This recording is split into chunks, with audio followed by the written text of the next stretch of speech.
ابن زیاد نے جلاد سپاہیوں کو حکم جاری کر دیا اور یہ حکم نافذ ہو گیا، جو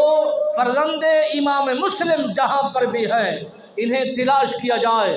ڈھونڈا جائے اور ان کو میری بارگاہ میں لایا جائے اور میرے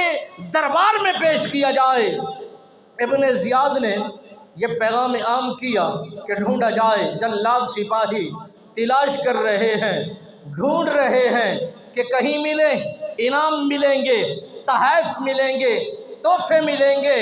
اور انعامات کی بارش ہوگی۔ ابن زیاد خوش ہو جائے گا اور یہ شہزادے ان کی کچہری میں پہنچائے جائیں گے۔ یہ سارے جلاد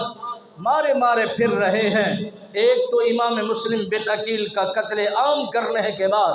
ان کے نواسوں کو، ان کے صاحبزادوں کو، جنہوں نے کبھی اتنا طویل سفر پیدل نہیں کیا تھا اور جن کے حسن کو دیکھ کر لوگ ہکے بکے ہو جایا کرتے تھے اور جن کے جمال کو دیکھ کر لوگ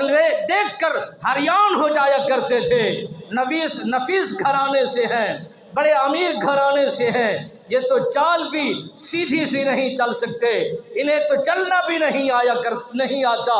جب بھی یہ چلنے کا ارادہ کرتے، کوئی کام کرنے کا ارادہ کرتے، خریداری کا ارادہ کرتے،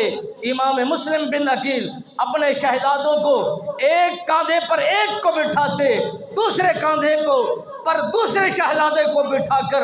لے جایا کرتے تھے، شاپنگ بھی کراتے اور ان کی منشا بھی پوری کیا کرتے تھے۔ حضرت امام مسلم بن عقیل سرکار اپنے نواسوں کو اس انداز میں پال رہے تھے، اس خوبصورتی جوانی کو اس انداز میں ڈھال رہے